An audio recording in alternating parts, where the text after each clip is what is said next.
Welcome to Conversations. I'm Muqtadar Khan, your host, and today I want to talk to you about Donald Trump's peace process and his negotiations with Iran have completely unraveled, and we seem to be at war all over again. Donald Trump takes a lot of pride in his ability to negotiate and to make a deal, but he seems to be completely stymied by the Iranians. He's unable to convince them, he's unable to threaten them, he's unable to bribe them. Donald Trump has a tiger by the tail. He cannot continue to hold it. He cannot let it go. So, before we go any further, please remember to subscribe to the channel. So, Donald Trump has been making all kinds of threats, etc., about Iran. Trump says Iran will pay the price after it targets U.S. assets in three countries.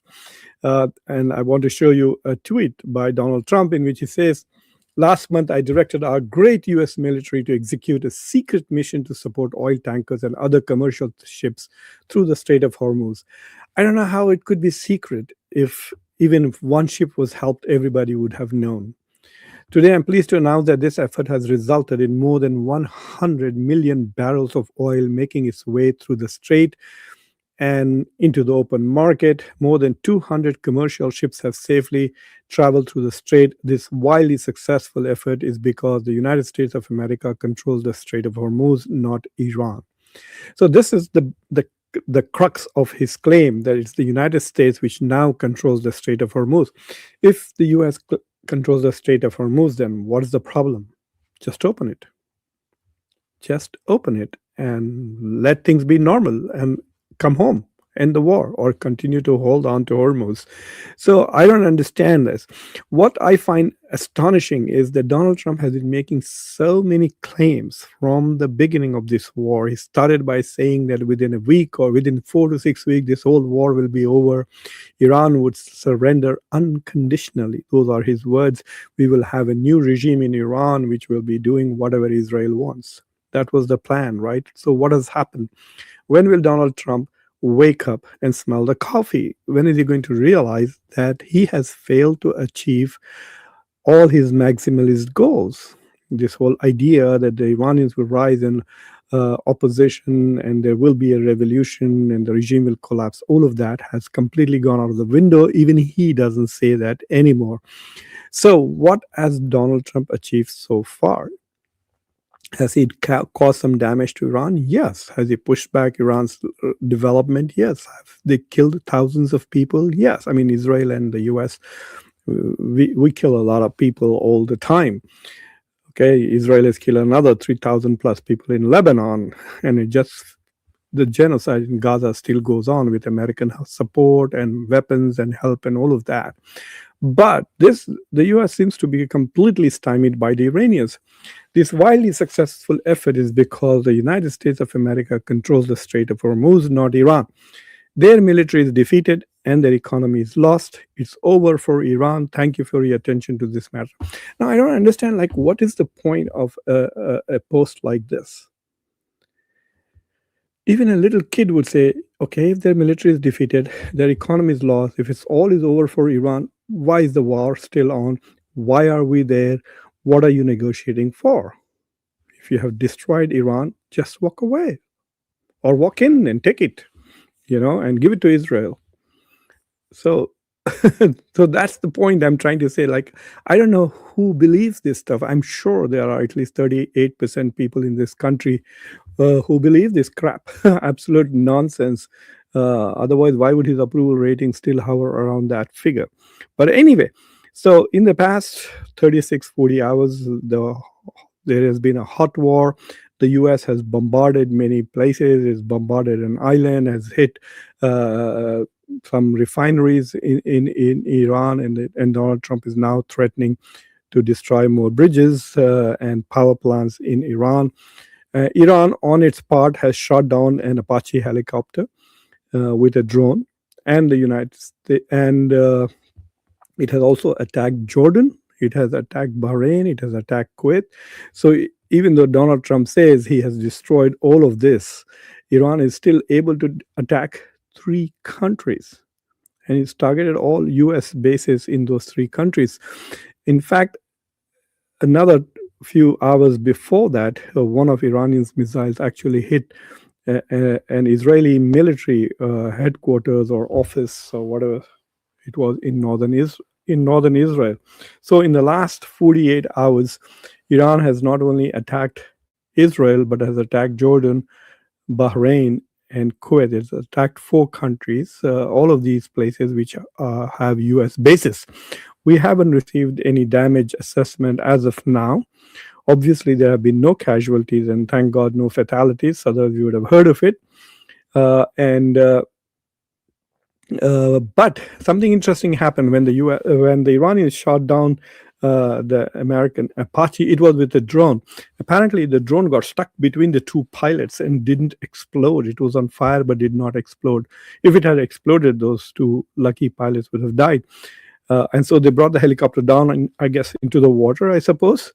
And then they stayed in the water for 2 hours, and then they were rescued by this fellow called Jake. This is a drone, a sea-based drone. It basically looks like a motorboat with a drone on top. So it looks more like a modified thing, like these are ordinary cheap speedboats. That's how they look. But on top of that, they have something which I guess is a guiding material. So it's a speedboat, which instead of having a person who can guide it and steer it, is remotely steered. And it went and collected the two pilots. Then they were airlifted out by another helicopter. So anyway, this is something that people are giving credit to the Ukrainians. It was the Ukrainians who kind of brought this they used it a lot apparently in the war with Russia, rescuing their pilots who followed into the sea. This looks more like something that it's not like I have seen pictures or videos of sea drones, but this looks like a modified thing. But anyway, this is the hero of the day. If rescued, America has now twice successfully rescued pilots, people who, I mean, the previous one was obviously a very spectacular achievement. 15E, the US aircraft, which was shot down, and two pilots were landed actually in Iran. And there was a race between the Americans and the Iranians to find them, and the Americans, we found them and we rescued them. That's a spectacular thumbs up to the US military for those spectacular life-saving achievements. But Donald Trump, I have some other bits of news for Mr. Donald Trump, and we will talk about that. And this is what I would like to share with the president, that yesterday we had data come out about in US inflation data. So there are two numbers that you need to know. One number is called headline CPI and the other is core CPI. These are both consumer price index information. So what I have done is I've collected data for December 2024. This is the data which tells you roughly what the US inflation was when Donald Trump became president. So when Donald Trump was sworn in as president on January 21st, 2025 last year, the headline CPI, which is the total inflation, was 2.9%. And then and we have something here called core CPI. So this core inflation is something very interesting.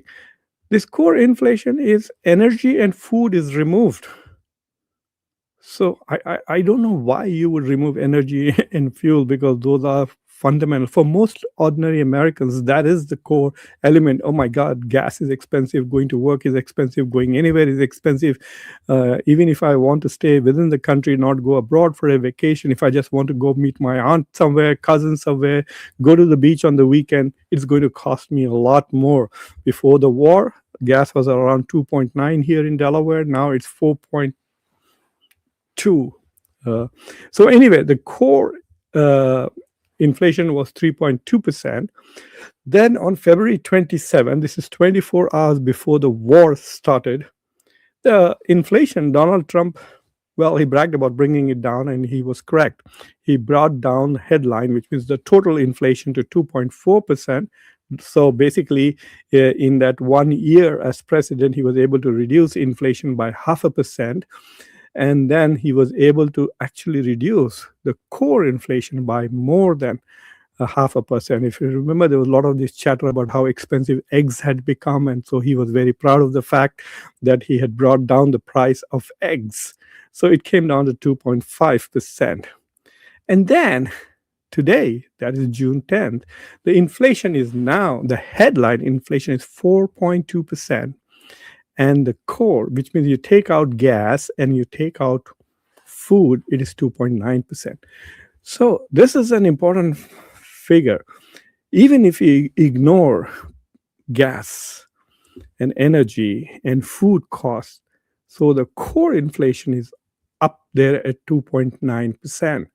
So what that is going to tell you is that every damn thing is going up, is more expensive. It has gone up by roughly 0.5% since this war. So this is the real cost of the war with Iran.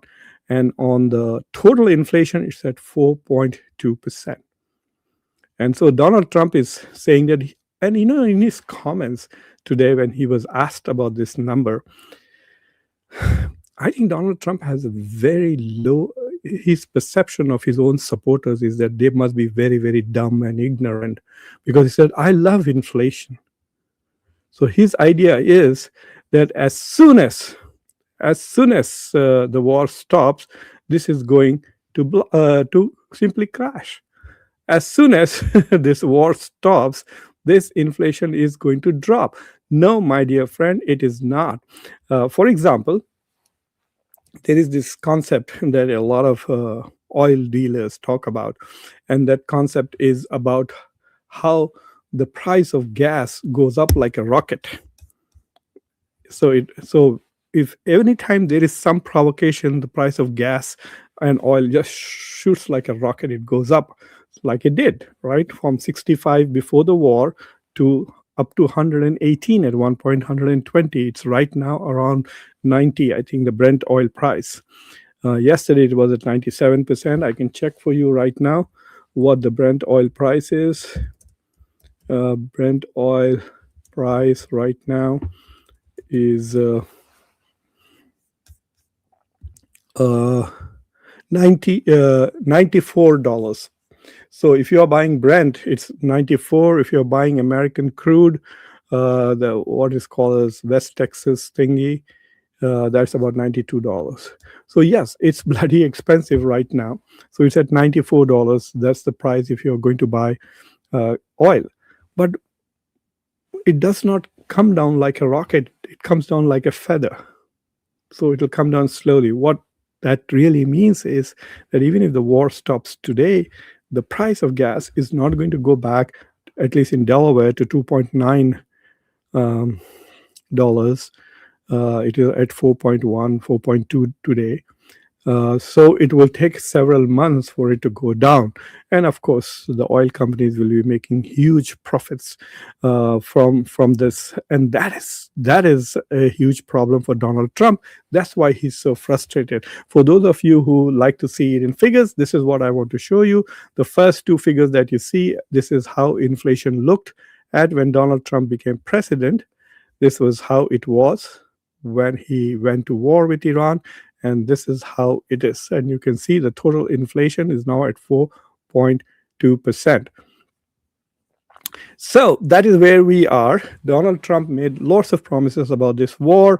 We will have full regime change. We will have total unconditional surrender by Iran. He claims that we have destroyed all of its air force. We've destroyed all of its navy. We have destroyed its military. We have destroyed its economy.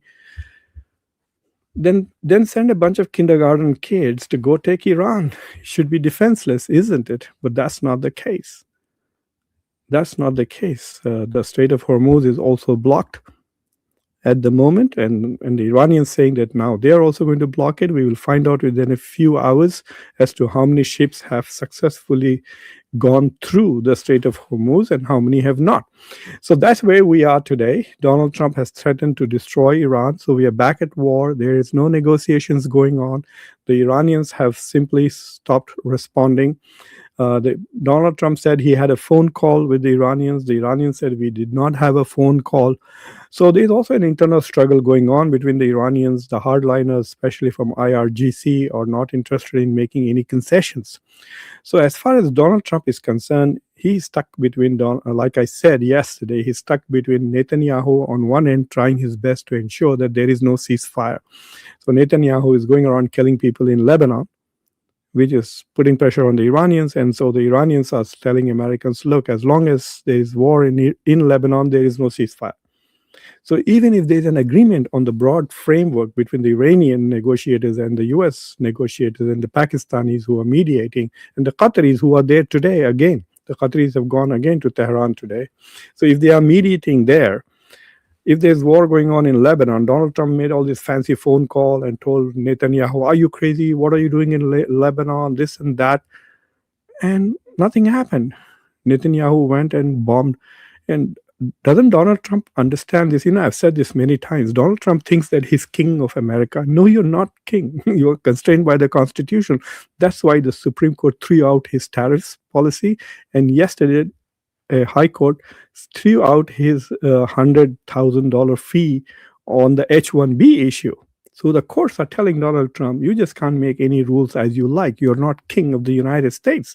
And of course, when it comes to Israel, he's just Netanyahu's servant. Sometimes I feel that Donald Trump gets up in the morning and goes and polishes Netanyahu's shoes, makes his bed, makes breakfast for Netanyahu, and then salutes him, then comes back to the White House and then begins his day. So I think that's where Donald Trump is. He thinks he's king of America and servant of Netanyahu. But those things are out of the way. He's unable to get Israel to stop bombing Lebanon, and I think that will continue to remain a problem for him to negotiate with Iran. Even if there's, let's say that they agree upon a ceasefire and Iran agrees to the conditions that the United States want, Israel can simply break that by attacking Lebanon. That's the end of it. The other thing is Donald Trump pretends as if he doesn't care about this, but he's very worried about the Strait of Hormuz because he was told by the Israelis that Iran would not be able to take the Strait of Hormuz, whereas the US intelligence told him that they would.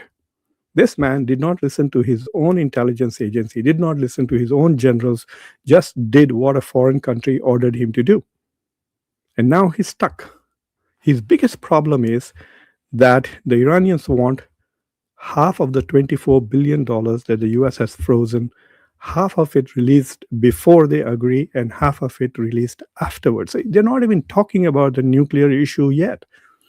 Trump can even, have you noticed how even Trump has stopped talking about now the nuclear weapons? In the last 48 hours, he hasn't said much about Iran's nuclear weapons. So this is what the Iranians are saying. Release $12 billion of our frozen assets. Then we will have a ceasefire. Then we will open the Strait of Hormuz. And then we'll start negotiating. In the next 60 days, we will decide what to do with the enriched uranium that is about 1,000 pounds, about 420 kilos, which is enriched to the level of 65% or 60%. And then we will decide about Iran's desire to keep the technology to enrich uranium. Iran claims that it is their national sovereign right to have the capacity to enrich. The US wants them to lose that capacity. So we haven't reached that negotiations at all. Even Trump has acknowledged that the initial ceasefire framework will be only about opening the Strait of Hormuz, but Iran wants that $12 billion. Donald Trump is stuck because he's made so much fun of the JCPOA and called Obama and other American presidents stupid, etc. But now he's stuck because he's going to get a deal. I've been saying this from the beginning of the war. Remember this. I told you so, that he's going to agree finally to a JCPOA style deal, but it'll be more expensive. Obama got the JCPOA for about $1.7 billion. Donald Trump is going to get JCPOA minus the Strait of Hormuz at probably $24 billion. To the US checks. And of course, I'm not even counting the billions of dollars that we have spent. We have spent over $100 billion in this war, which has lasted about 100 days. We are spending $1 billion a year, $1 billion a day. This is the government that did not have $30 billion to extend the subsidies of ACA, the Affordable Care Act. So there are many seniors whose insurance cost of healthcare has gone through the roof because the Republicans said that we don't have $30 billion to extend Obamacare. But we have $100 billion to go and give Iran the Strait of Hormuz. Can you imagine if the United States continues to keep the Strait of Hormuz open as they think it's not open? All the US has done is blockaded it too. So Iranians closed the Strait of Hormuz for the rest of the world, and the US closed the Strait of Hormuz for Iran. The US did not open it. For those of you who are watching from India, I just want to make an announcement that in another 10 minutes, I'll be back on the channel to talk about the two ships with 24 Indian sailors, which the US sank, attacked, and disabled in the past 48 hours. So there are two ships that the US has attacked. Until recently, 21 of the sailors, 21 out of 24 sailors were received, 3 were not. The Indian Ministry of External Affairs is very upset about it. They have summoned the U.S. charge d'affaires to the embassy and given them a démarche, a diplomatic notice. And everybody there in Delhi seems to be very upset with the United States for basically attacking U.S. ships. Well, they're not. They were flagged by some small country called Palau or something. But all the 24 sailors on each of those two ships were Indians, and they are very unhappy because the US is attacking civilian staff. And so the Indian Ministry of External Affairs has also issued a strongly worded statement. And all of this is happening just 1 week before Modi is scheduled to meet with Donald Trump in France at the G7 summit. And today, Donald Trump sent this congratulatory note to Modi and saying, you are a wonderful leader. You're a very strong leader. I hope you remain in charge for several years. Anyway, that is where we are at the moment. So Donald Trump has lost this war. He hasn't yet realized it. All his goals he has given up. He has gone to minimalist goals. His goal to end Iran's nuclear capacity, that has not ended. Iran still has the enriched uranium. Iran can still enrich the uranium. Iran still has ballistic missile capability. Iran is still supporting Hezbollah and Houthis. And on top of that, the regime has not collapsed. So, yes, the US military is fantastic. You can see that. I mean, they've been fighting a war for two months, and while the bases have been destroyed, it hasn't done much damage to the US. No major ship has sunk or anything like that. So the US has the military capability, it just has very stupid and incompetent political leadership. And that is why the US is not able to achieve political goals with its military deployments. So anyway, thank you for watching Khanversations. Please subscribe to the channel, like this video, press the bell icon. And those of you who watch from India, please come back in 6 minutes and we will be doing another show in Hindi about those two ships. Take care. Thank you for watching. Bye.